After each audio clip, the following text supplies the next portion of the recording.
बिस्मिल्लाहिर्रहमानिर्रहीम, अस्सलाम वालेकुम। मेरा नाम है नवीद शेख और आप देख रहे हैं मेरा यूट्यूब चैनल। कल इमरान खान साहब ने पेशावर में एक बड़ा पावर शो किया है। इस हवाले से बहुत से लोगों की राय मुख्तलिफ है कि कितनी तादाद थी, कितनी नहीं थी। हम इस बहस में पड़े बगैर कि तादाद कितनी थी या कितनी नहीं थी, एक चीज़ माननी चाहिए कि बड़ा चार्ज क्राउड था, लोग आए हुए थे और अच्छी तादाद थी। एक जो हेल्थी जलसा होता है उस तरह का ये जलसा था। पर इसमें ये चीज़ें भी देखने वाली हैं कि ये KPK के अंदर किया गया, जहाँ तहरीक इंसाफ की हुकूमत थी। महमूद खान साहब ने जो है हर एक चीज़ को ख़ुद मॉनिटर किया और सारे इंतज़ाम और इंसराम जो है हुकूमत खैबर पख्तूनख्वा के पैसों से हुए और वो सारा इंतज़ाम इंसराम चला। बहरहाल इमरान खान साहब ने कुछ बातें की हैं जिस पर बात करना बड़ा ज़रूरी है। इमरान खान साहब ने कहा कि वो किसी बेगैरत हुकूमत को नहीं मानते, वो अपने गैरतमंद आवाम को बेगैरतों के ख़िलाफ़ खड़ा करेंगे, हम इनसे ज़बरदस्ती इलेक्शन करवाएंगे। नवाज शरीफ किसी गलत फहमी में ना रहे कि NRO 2 लेकर वो पाकिस्तान वापस आ जाएंगे। पाकिस्तान में इमरान खान इसका इंतज़ार कर रहा है। तो इस हवाले से इमरान खान साहब को अपने गिरेबान में भी झांकना चाहिए। उनके इर्द गिर्द लोग भी पाकिस्तान से भागे हुए हैं और कुछ भागने की तैयारी कर रहे हैं। सबसे पहले तो ये फराह गुज्जर और जो एस जमील गुज्जर हैं उनको पाकिस्तान वापस बुला लेना चाहिए। अब तो इमरान खान साहब के इतने बड़े वाफर तादाद में जलसे हो रहे हैं और इतनी अवाम वहाँ पर आ रही है, उनको डरना नहीं चाहिए, उनको वापस आना चाहिए और आकर अगर उनके खिलाफ कोई इंक्वायरी होती है, कुछ होता है तो उसका सामना करना चाहिए। और ये जिस तरह जुल्फी बुखारी साहब पर तोल रहे हैं बाहर निकलने के लिए, इनको भी चाहिए कि जो है पाकिस्तान में ही रहें और ये तोशा खाना वाला जो मामला है उसको फेस करें। मैं आपको बता दूं कि अब तो इस मामले के अंदर लतीफ़े तक चलना शुरू हो चुके हैं कि कप्तान आखिरी घड़ी तक हार नहीं मानेगा।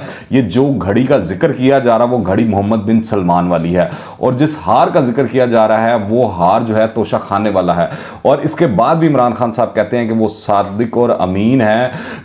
जो भी ये फिर इमरान खान साहब कहते हैं कि जो भी ये सोचता था कि बाहर से अमेरिका की इंपोर्टेड हुकूमत ये कौम तस्लीम कर लेती, तो मैं सारी कौम ने अब जो है सड़कों पर निकल कर बता दिया कि इन्हें इंपोर्टेड हुकूमत मंजूर नहीं है। मगर इमरान खान साहब ने इंपोर्टेड मुशीर रख लिया है फिर दोबारा से।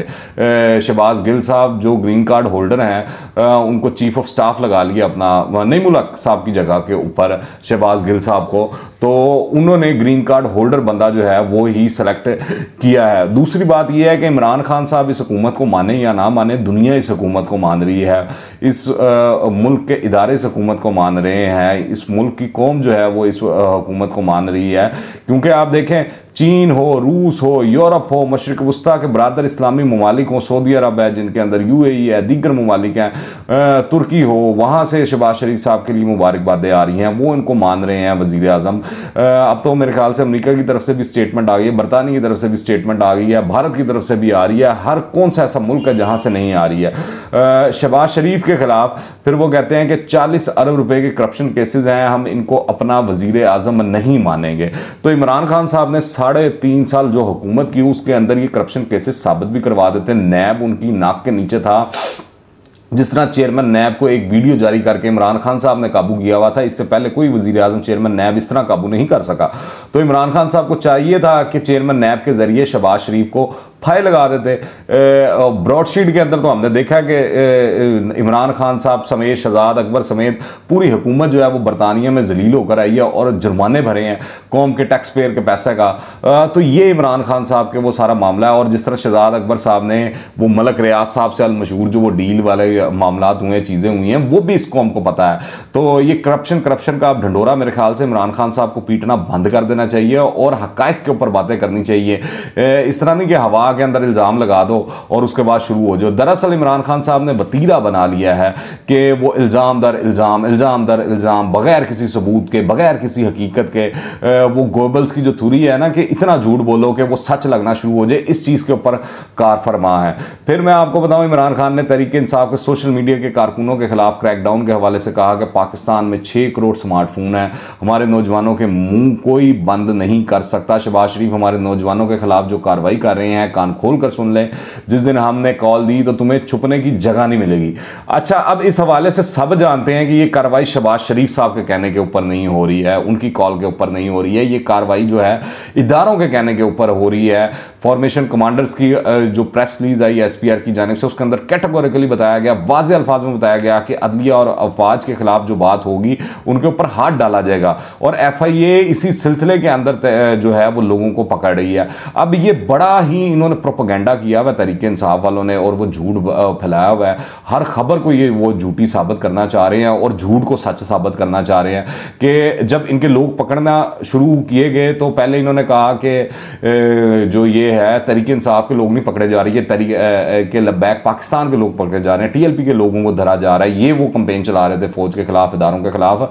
फिर वहां से तरदीद आई, उन्होंने कहा कि हमारा तो भाई कोई बंदा नहीं पकड़ा गया। फिर हमको मालूम हुआ कि असद उमर साहब जो हैं वो खूब चीख चला रहे हैं, और एक जो तहरीक इंसाफ के मुखला विंग है उनके जिम्मे भी लगा दिए कि जहां जहां से जो तहरीक इंसाफ का कारकुन पकड़ा जा रहा है उसको अदालती ये कानूनी रिलीफ जो है वो फराहम किया जाए। अब इस सिलसिले के अंदर इस्लामाबाद हाई कोर्ट के अंदर अली नवाज अवान जो है आज तहरीक इंसाफ के, वो भी पहुंच गए हैं और उन्होंने जो है वो पार्टी बना ली है एफआईए और दीगर अदारों को इस सिलसिले के अंदर।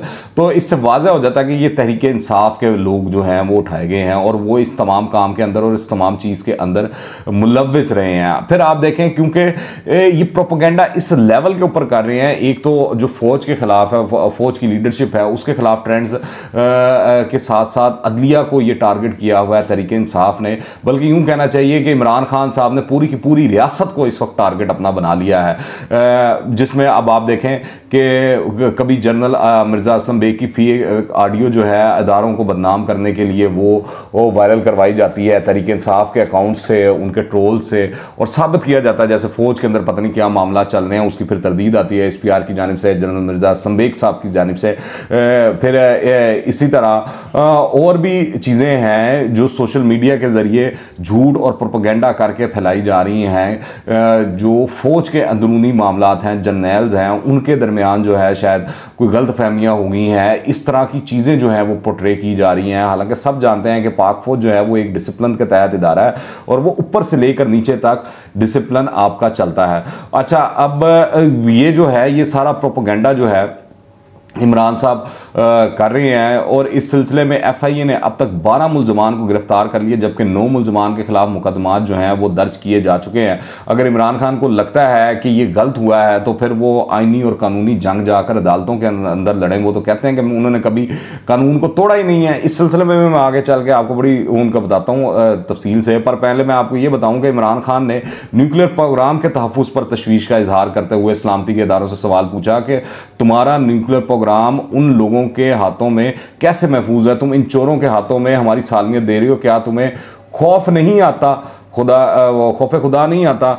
तो इस सिलसिले में मैं इनको बताता चलूँ, इमरान खान साहब और इनकी पूरी तहरीक इंसाफ को आईना दिखाता चलूँ कि जो न्यूक्लियर प्रोग्राम शुरू करने के बानी थे वो जुल्फ़िकार अली भुट्टो साहब थे, और उन्होंने वो फेमस उनका जुमला है जो उन्होंने कहा था कि हम घास खा लेंगे पर एटम बम लाजमी बनाएंगे, और उन्होंने बना के दिखाया। और इसी पादाश के अंदर वो सूली चढ़ गए पर उफ तक ना की, और जो वो सारा कूटा लेबॉर्ट्रीज और ये वो सारा मामला है, इस हवाले से उनके ज़ुबान पर कभी कोई लफ्ज़ तक नहीं आया मरते दम तक सारे मामला। इसी तरह ज़ियाउल हक साहब जो है उन्होंने भी बड़े खुश उसलूबी से ये मामला लेकर चले। उसके बाद नवाज शरीफ साहब के दौर के अंदर ये एटमी धमाके हुए, जिसकी पादाश के अंदर नवाज शरीफ साहब जो हैं अपने ख़ानदान समेत उनको जिला वतनी काटनी पड़ी। बेनज़ीर भुट्टो ने इस मुल्क को मिसाइल प्रोग्राम दिया, वो शुरुआत करने वाली में लोगों में शामिल थी। और गुज़िश्ता 35 सालों से ये दोनों जमातें ही न्यूक्लियर प्रोग्राम की हिफाजत कर रही हैं, क्योंकि इनको ही बारियां मिल रही हैं, यही पावर में आ रही हैं। और आप देखें इमरान खान साहब जो हैं ये सारा कुछ इनका टारगेट करने का मकसद जो है इदारों को जो है वो डिस्टेबलाइज करने की कोशिश है, इदारों को परेशानी और टेंशन देने की कोशिश है, ताकि दुनिया के अंदर एक पैगाम जाए कि पाकिस्तान का न्यूक्लियर प्रोग्राम जो है वो महफूज हाथों में नहीं है। हालांकि पाकिस्तान का न्यूक्लियर प्रोग्राम सबसे ज़्यादा महफूज हाथों में है। इस सिलसिले में कभी कभी कोई खबर नहीं आई, कोई चीज़ बाहर नहीं आई। जिस तरह भारत के हवाले से कभी यूरेनियम चोरी हो जाता था, कभी कुछ हो जाता है, उनके कभी न्यूक्लियर प्लांट का जो सिस्टम है वो हैक कर लिया जाता है, पाकिस्तान कभी इस सिलसिले से नहीं आई। तो इमरान खान साहब ने अपनी सियासत की खातिर जो मुल्क के सलामती के इदारे हैं और मुल्क की जो सलामती की चीज़ें हैं उसके साथ दुश्मनी पर उतर आए हैं। फिर इमरान खान साहब ने कहा कि जब तक इलेक्शन का ऐलान नहीं हो जाता हमने सड़कों पर रहना है, हम इनसे ज़बरदस्ती इलेक्शन करवाएंगे। तो यहाँ पर इमरान खान साहब को अब जो इतनी जोर का इलेक्शन आ गया, जो तरीके अदम एतमाद की बात चल रही थी, जब अपोजिशन मुतालबा कर रही थी, तो इमरान खान साहब उस वक्त असम्बलियाँ तोड़कर अर्ली इलेक्शन करवा देते, अवाम से दोबारा जो है वोट लेकर हुकूमत में आ जाते। जो अब उनको इतनी मिर्चें लगी हुई और इतनी जोर का इलेक्शन आ गया कि वो चाहते हैं कि कल सुबह ही इलेक्शन हो जाए। तो उस वक्त ये उन्होंने ऑप्शन क्यों नहीं इस्तेमाल किया। अब वक्त गुजर चुका है, अब इमरान खान साहब को सब्र करना चाहिए, हिम्मत पकड़नी चाहिए, हौसला करना चाहिए। जो अपोजिशन के पास, शहबाज शरीफ साहब के पास 3 महीने या 6 महीने हैं, उन्होंने वो टाइम लेना ही लेना और उसके बाद ही इलेक्शन होने हैं। और अभी मैं इतना जानता हूं कि इमरान खान साहब ने ये जो कहा है कि ना वो अपने जजेस से पूछते हैं कि उन्होंने क्या जुर्म किया था कि रात को अदालतें लगाई गई। तो सवाल यह है कि भाईजान, जब आप आइन तोड़ेंगे, कानून को तोड़ेंगे, आप आइन को रोंद के रख देंगे, आप बगैर किसी तोजी के असम्बलियों को तोड़ने के ऑर्डर दे देंगे, आप तहरीके अदम एतमाद पर वोटिंग नहीं करवाएंगे अदालती अहकामात के बावजूद भी, तो फिर अदालतें तो लगेंगी रात को 12 बजे। और ये कोई पहली दफ़ा नहीं लगी, मुशर्रफ दौर के अंदर भी और उससे पहले भी जब मामला होते रहे हैं, तो ये लगती नहीं है अदालतें। और मैं इमरान खान साहब को याद करवाता चलूँ कि उनके दौर में ही हनीफ अब्बासी को एफिडेविट केस के अंदर जो वो चाहते थे कि उनको जो है उम्र कैद हो जाए या फांसी की सज़ा हो जाए, तो रात को उन्होंने अदालतें लगवाई और रात तक जाकर 12-1 बजे जाकर फैसला आया और वो सारी सज़ा सुजू मिली। तो ये सारी चीज़ें हैं, ये इमरान खान साहब की और तहरीक इंसाफ की बहुत ही गंदी आदत है कि जो उनके साथ ना हो उसको मुतनाज़ा करने पर ये तुल बैठते हैं। इमरान खान साहब देख लें, वो अकबर एस बाबर हों, जस्टिस वजीहुद्दीन हो, जहांगीर तरीन हो, अलीम खान हो, फौजिया कसूरी हों, मैं नाम गिनवाने आऊँ तो नाम गिनवाता रहूँगा और वीलॉग ख़त्म नहीं होगा, इतने नाम हैं जिन लोगों के साथ इमरान खान साहब ने हाथ किया। मोहसन बेग हो, मुबशर लुकमान हो, जिसने इमरान खान के ऊपर एहसान किया, इमरान खान ने उसके से बदला लिया। और अब इस तरह लग रहा है कि इमरान खान साहब इदारों के भी सामने आकर खड़े हो चुके हैं और इदारों को वो प्रेशराइज करने की कोशिश कर रहे हैं, उनको टारगेट बनाया हुआ है। और आप देखें कि वैसे जो है, जब नवाज शरीफ के खिलाफ अदालतों ने अहकामात दिए थे, फैसला दिया था, तो उस वक्त अदालतें बड़ी पाक साफ हो गई थी और इमरान खान साहब को वो बड़ा अच्छा लग रही थी उस दौर की अदालतें।